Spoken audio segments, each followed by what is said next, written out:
उद्धव ठाकरे के खास विधायक प्रताप सरनाइक की मुश्किलें बढ़ती जा रही हैं। ईडी से बचने के लिए प्रताप सरनाइक भागा फिर रहा है। अब पूछताछ के लिए ईडी प्रताप को 3 बार समन भेज चुकी है, लेकिन प्रताप सरनाइक और शिवसेना को उसकी गिरफ्तारी का खतरा दिख रहा है। इसलिए प्रताप सरनाइक ईडी के सामने हाजिर नहीं हो रहा है। इस बीच प्रताप सरनाइक के करीबी अमित चंदेल ने ईडी के सामने सरनाइक के कई राज खोले। सूत्र बताते हैं कि प्रताप सरनाइक ने टॉप्स ग्रुप से बतौर रिश्वत 7 करोड़ रुपए, ईडी ने करोड़ों की मनी ट्रेल के भी सबूत जुटाए हैं। ईडी को राहुल नंदा का 15 करोड़ रुपए का मनी ट्रेल का पता चला है, जिसे विदेश ट्रांसफर किया जा चुका है। दूसरी तरफ विशेष अदालत ने प्रवर्तन निदेशालय को शिवसेना विधायक प्रताप सरनाइक के सहयोगी अमित चंदोले की 1 दिन की हिरासत प्रदान की। उच्च न्यायालय द्वारा हिरासत अवधि बढ़ाए जाने की एजेंसी की याचिका पर पुनर्विचार का निर्देश दिए जाने के बाद यह आदेश दिया गया। ईडी को चंदोले की हिरासत प्रदान करते हुए अतिरिक्त सत्र न्यायाधीश मिलिंद कोर्ताधिकार ने निर्देश दिया कि आरोपी को 9 दिसंबर को अपराह्न 3 बजे विशेष पीएमएलए अदालत के समक्ष पेश किया जाए। इससे बॉम्बे उच्च न्यायालय ने शिवसेना के विधायक प्रताप सरनाइक के कथित सहयोगी अमित चंदोले की हिरासत अवधि बढ़ाने की प्रवर्तन निदेशालय की याचिका खारिज करने के सत्र न्यायालय के फैसले को रद्द कर दिया। चंदोले की गिरफ्तारी धन शोधन के एक मामले में हुई है। सरनाइक भी पीएमएलए के तहत इस मामले में आरोपी हैं। सत्र अदालत ने 29 नवंबर को प्रवर्तन निदेशालय की चंदोले की हिरासत अवधि बढ़ाने की याचिका खारिज कर दी थी। चंदोले को 25 नवंबर को एजेंसी ने गिरफ्तार किया था। प्रवर्तन निदेशालय सुरक्षा सेवा देने वाली टॉप्स ग्रुप के और सरनाइक के बीच कथित लेन देन में चंदोले की भूमिका की जांच कर रही है। बम्बई उच्च न्यायालय ने शहर की विशेष पीएमएलए अदालत को प्रवर्तन निदेशालय की चंदोले की हिरासत अवधि आगे बढ़ाने की याचिका पर पुनर्विचार करने और शाम तक इस संबंध में उचित आदेश देने के निर्देश दिए।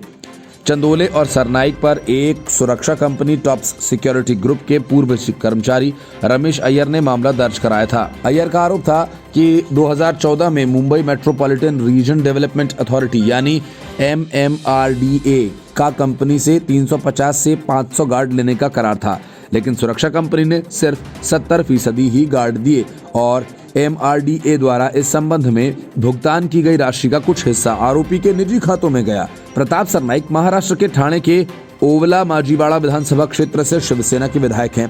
प्रताप सरनाइक शिवसेना के प्रदेश प्रवक्ता भी हैं। प्रताप सरनाइक ने हाल ही में कंगना रनौत द्वारा मुंबई की तुलना पाकिस्तान के कब्जे वाले कश्मीर से करने पर उनके खिलाफ राजद्रोह का मुकदमा दर्ज करने की मांग जोर शोर से उठाई थी, जिसके बाद वो चर्चा में आ गए थे। Bureau report, news of India.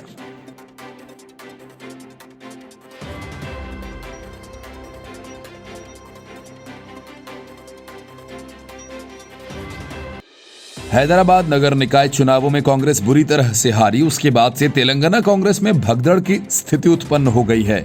एक के बाद एक बड़े नेताओं का पार्टी छोड़कर जाने का सिलसिला शुरू हो गया। हैदराबाद नगर निकाय चुनावों में धमाकेदार प्रदर्शन करने वाली बीजेपी कांग्रेस के नेताओं के लिए बेस्ट डेस्टिनेशन बन गया है। पहले तेलंगाना की सुपरस्टार विजया शांति और उसके बाद गुडूर नारायण रेड्डी कांग्रेस छोड़कर बीजेपी का दामन थाम लिया। माना जा रहा है कि आने वाले दिनों में कांग्रेस ही नहीं बल्कि तेलंगाना राष्ट्र समिति के कई बड़े नेता बीजेपी का रुख कर सकते हैं, क्योंकि सवाल सिर्फ हैदराबाद के चुनाव में बीजेपी के प्रदर्शन का ही नहीं बल्कि के चंद्रशेखर राव के गिरते ग्राफ का है, जो तेजी से अपनी लोकप्रियता गंवाते जा रहे हैं। यही वजह है कि डबका विधानसभा के उपचुनाव में बीजेपी के हाथों टीआरएस को करारी हार का सामना करना पड़ा था। कांग्रेस से इस्तीफा देने के बाद अभिनेत्री विजया शांति बीजेपी में शामिल हो गईं। पार्टी मुख्यालय में महासचिव अरुण सिंह, केंद्रीय मंत्री जी किशन रेड्डी और तेलंगाना इकाई के अध्यक्ष बांदी संजय कुमार की मौजूदगी में विजया शांति बीजेपी में शामिल हुई। कांग्रेस से इस्तीफा देने के बाद विजया अमित शाह से मुलाकात करने पहुंची। विजया शांति ने 1990 के दशक में अपने राजनीतिक जीवन की शुरुआत बीजेपी से ही की थी और बाद में वे टीआरएस और फिर कांग्रेस में चली गईं। विजया शांति 80 और 90 के दशक में तेलुगु फिल्म्स की सफल अभिनेत्री थीं। उन्होंने हिंदी की भी कई फिल्मों में अभिनय किया। बीजेपी ज्वाइन करने के बाद उन्होंने कहा कि टीआरएस नए राज्य के लोगों के सपने को पूरा करने में नाकाम रही है। उन्होंने आरोप लगाया कि मुख्यमंत्री के चंद्रशेखर राव नीति सरकार में बड़े पैमाने पर भ्रष्टाचार है। दूसरी तरफ तेलंगाना कांग्रेस के नेता गुडूर नारायण रेड्डी बीजेपी में शामिल हो गए। बीजेपी में शामिल होने के बाद उन्होंने राष्ट्रीय अध्यक्ष जेपी नड्डा से दिल्ली स्थित उनके आवास पर मुलाकात की। इसके बाद बीजेपी के अन्य बड़े नेता भी उनके साथ दिखाई दिए। इससे पहले गुडूर नारायण रेड्डी ने कांग्रेस पार्टी की प्राथमिक सदस्यता से इस्तीफा दे दिया। इसके साथ ही गुडूर नारायण रेड्डी ने तेलंगाना प्रदेश कांग्रेस समिति के कोषाध्यक्ष के पद से भी इस्तीफा दे दिया था। वह लगातार 4 दशक से कांग्रेस के एक सक्रिय कार्यकर्ता थे। कांग्रेस अध्यक्ष सोनिया गांधी को लेकर अपने इस्तीफे में उन्होंने कहा कि वह अपने छात्र जीवन के दौरान 1981 से कांग्रेस के साथ जुड़े और पार्टी की सेवा की। गुडूर नारायण रेड्डी ने अपने पत्र में कहा कि वह तेलंगाना प्रदेश कांग्रेस समिति के कोषाध्यक्ष, अखिल भारतीय कांग्रेस समिति सदस्य पद और पार्टी की प्राथमिक सदस्यता से इस्तीफा दे रहे हैं। गुडूर का ये इस्तीफा उस वक्त आया जब कांग्रेस ग्रेटर हैदराबाद नगर निगम चुनाव में सिर्फ 2 ही वार्ड पर जीती है, जबकि बीजेपी ने इसमें बेहतरीन प्रदर्शन किया। बीजेपी 2019 के लोकसभा चुनावों में अपने प्रभावशाली प्रदर्शन के बाद तेलंगाना में अपनी संभावनाओं को लेकर आश्वस्त है। इसके पहले उसने डबका विधानसभा के लिए हुए उपचुनाव में टीआरएस पर जीत हासिल कर लोगों को चौंका दिया था। हाल ही में पार्टी ने ग्रेटर हैदराबाद नगर निगम चुनावों में भी अच्छा प्रदर्शन किया। तेलंगाना के सत्ताधारी दल टीआरएस ने 150 वार्ड वाले ग्रेटर हैदराबाद नगर निगम चुनावों में 55 सीटों पर जीत दर्ज की, जबकि बीजेपी दूसरे नंबर की पार्टी बनकर उभरी और 48 वार्ड पर जीत दर्ज की। Report news of India.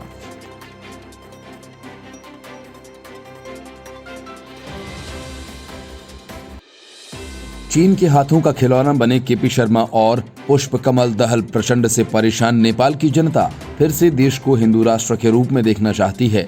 अपनी इसी मांग को लेकर नेपाल की जनता सड़कों पर उतर आई। नेपाल में राजशाही की वापसी की मांग के साथ हजारों लोग सड़कों पर उतरे। लोगों ने कहा कि अब समय आ गया है कि जब हिमालय पर स्थित इस भूमि को न सिर्फ फिर से हिंदू राष्ट्र घोषित किया जाए, बल्कि संवैधानिक राजशाही को भी वापस लाया जाए।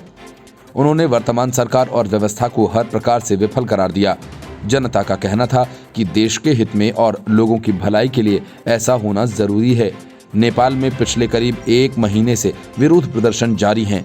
इससे पहले 10 नवंबर को नेशनलिस्टिक सिविक सोसाइटी ने काठमांडू के जमाल में विरोध प्रदर्शन कर हिंदू राष्ट्र की पुनः स्थापना किए जाने की मांग की और फिर राजशाही की स्थापना की बात कही। इसके 2 दिन बाद नेशनल स्कॉलर काउंसिल ने विराटनगर में विरोध प्रदर्शन किया और वहां भी यही मांगे थीं। प्रधानमंत्री केपी शर्मा ओली के गृह शहर झापा में राष्ट्रीय प्रजातांत्रिक पार्टी ने विरोध प्रदर्शन की योजना तैयार की है। प्रदर्शनकारियों की समस्या फेडरल डेमोक्रेटिक रिपब्लिकन सिस्टम से है। नेपाल के नागरिक मानते हैं कि राजनीतिक दल जनहित भूल चुके हैं। पक्ष और विपक्ष दोनों के खिलाफ लोग वैकल्पिक मोर्चा खड़ा करने का मन बना रहे हैं। विश्वास बरल के अनुसार लोग मानते हैं कि सरकार कोविड-19 और भ्रष्टाचार नियंत्रित करने में विफल रही, संघीय ढांचे को भी पुख्ता नहीं कर सकी। लोग 18वीं सदी में आधुनिक नेपाल राज्य के संस्थापक पृथ्वी नारायण शाह की तस्वीर प्रदर्शन में ला रहे हैं और वे 240 साल पुरानी राजशाही को खत्म कर 2008 में स्थापित हुई मौजूदा शासन व्यवस्था के खिलाफ नारेबाजी कर रहे हैं। 2015 में नेपाल का नया संविधान बना था और 2017 में आम चुनाव हुए थे। पीएम ओली भी वर्तमान व्यवस्था पर भरोसा जताते हैं और साथ ही लोकतांत्रिक सिस्टम को मजबूत करने की कोशिश में लगे रहते हैं। नेपाल की सत्ताधारी और विपक्षी पार्टियां दोनों के ही विफल होने के बाद लोग नाराज हैं और पुराने सिस्टम की ओर लौटना चाहते हैं। महामारी की आपदा ने इस सोच को और मजबूत किया। नेपाल में भ्रष्टाचार भी चरम पर है। नेपाल में चीनी घुसपैठ बढ़ा है। ओली सरकार बार बार नेपाल के हुमला इलाके में चीनी घुसपैठ से इनकार कर रही है। हाल ही में मुख्य विपक्षी दल नेपाली कांग्रेस के जीवन बहादुर शाही ने दावा किया था कि उन्हें चीनी अतिक्रमण के पुख्ता सबूत मिले हैं। उन्होंने नेपाल की ओली सरकार को निकम्मा बताते हुए कहा था कि स्थलगत निरीक्षण के बाद हमारा निष्कर्ष है कि हमारी जमीन पर चीन द्वारा अवैध रूप से कब्जा किया गया है और चीन से कूटनीतिक वार्ता का कोई विकल्प नहीं है। Bureau report, news of India.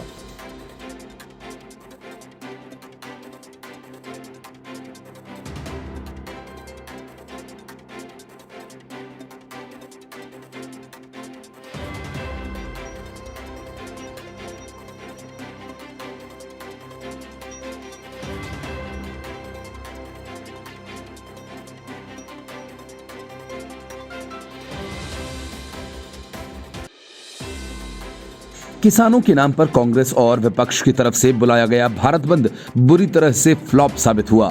इसमें अरविंद केजरीवाल का शो सुपर फ्लॉप गया। तो इससे बचने के लिए अरविंद केजरीवाल ने एक नया शिगुफा छोड़ दिया। दिल्ली पुलिस ने उन्हें हाउस अरेस्ट कर लिया है और इसके बाद केजरीवाल के सारे भोंपू एक साथ बजने लगे। आम आदमी पार्टी की तरफ से फैलाई गई इस झूठी खबर का दिल्ली पुलिस ने जोरदार तरीके से खंडन किया और कहा कि ऐसा कुछ है ही नहीं।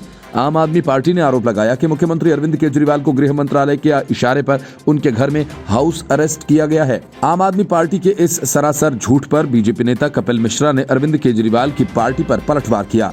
आम आदमी पार्टी का कहना है कि सिंघू बॉर्डर से लौटने के बाद उनके घर के आसपास घेराबंदी की गई। मुख्यमंत्री की सभी बैठकें रद्द कर दी गई हैं।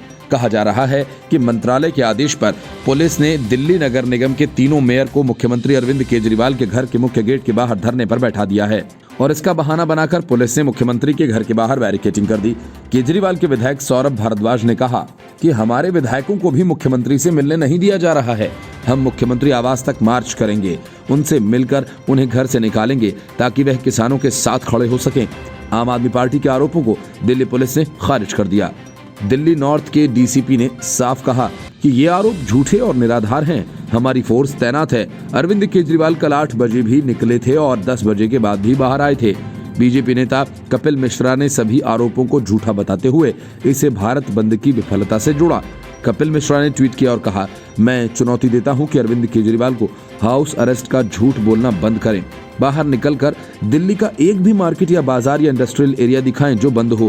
पूरी दिल्ली में कहीं भी एक भी जगह पर बंद का असर दिखाएं। दिल्ली वालों ने बंद को फ्लॉप कर दिया। असल में अरविंद केजरीवाल की सरकार ने तीनों एमसीडी के बकाया करीब 13,000 करोड़ का भुगतान रोक रखा है, जिस वजह से सफाई कर्मचारियों को वेतन का संकट पैदा हो गया है। इसी बकाये के भुगतान की मांग को लेकर तीनों निगमों के मेयर सीएम आवास के बाहर धरने पर बैठे हैं। उनका कहना है कि बकाये का भुगतान होते ही हम यहां से चले जाएंगे। ये प्रदर्शनकारी बाकायदा हिसाब देकर अपना पैसा मांग रहे हैं। ये सब कल से सीएम आवास के बाहर बैठे हैं। अगर स्थिति इनकी वजह से बिगड़नी होती तो कल सीएम न घर आ पाते और न ही 8 या 10 बजे घर से निकल पाते। सीएम आवास के बाहर प्रदर्शन पर बैठे लोगों की वीडियो में कल उन्हें कहते सुना गया था कि केजरीवाल सरकार ने उनसे वादा किया था कि सारा बकाया चुकाया जाएगा और उनसे ये भी कहा गया था कि वह लोग उनसे आकर कभी भी मिल सकते हैं।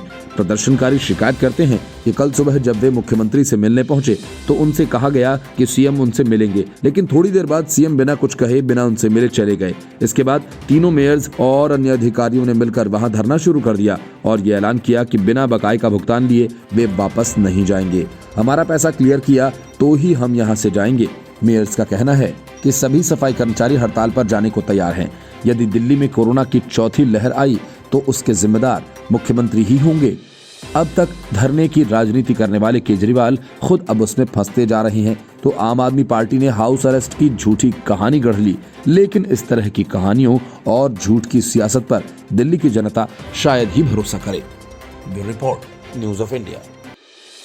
कृषि संबंधी कानूनों का विरोध कर रहे किसानों को अब ये साफ लगने लगा है कि राहुल गांधी, अरविंद केजरीवाल, योगेंद्र यादव और दूसरे विपक्षी नेता उनके आंदोलन को अपने हिसाब से हैंडल करना चाह रहे हैं और वे इसका सियासी फायदा उठाना चाहते हैं।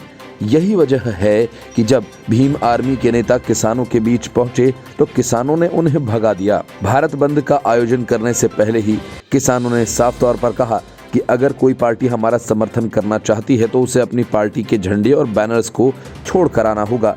लेकिन सत्ता की सियासत करने वाली कांग्रेस और केजरीवाल जैसों के लिए ये एक मौका है जिसे सब ने भुनाने की कोशिश की।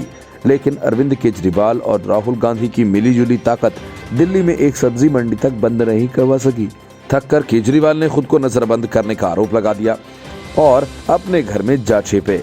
उनके घर के बाहर मनीष सिसोदिया ने दूसरा ड्रामा शुरू कर दिया।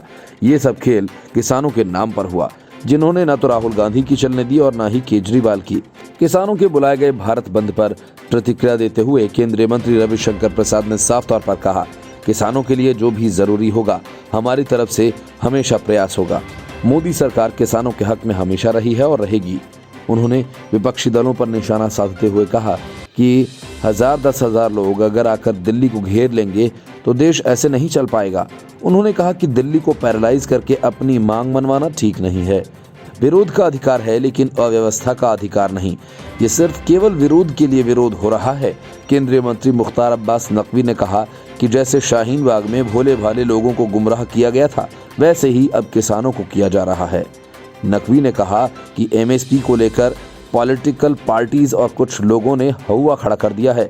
कृषि मंत्री और खुद प्रधानमंत्री लगातार इस बारे में जानकारी दे रहे हैं कि एमएसपी से किसी भी तरीके का नुकसान नहीं होगा। भोले भाले लोगों के कंधे पर बंदूक रखकर काम किया जा रहा है। यही काम शाहीन बाग में भी भोले भाले लोगों को गुमराह करके कुछ लोगों ने किया था और बाद में चोरी चोरी चुपके चुपके वहां पर पॉलिटिकल पार्टी से जुड़े हुए लोगों की एंट्री करते रहे। कृषि मंत्री नरेंद्र तोमर ने कृषि कानूनों की जानकारी देते हुए एक ट्वीट शेयर किया और कहा, नए कृषि सुधार कानूनों से आएगी किसानों के जीवन में समृद्धि।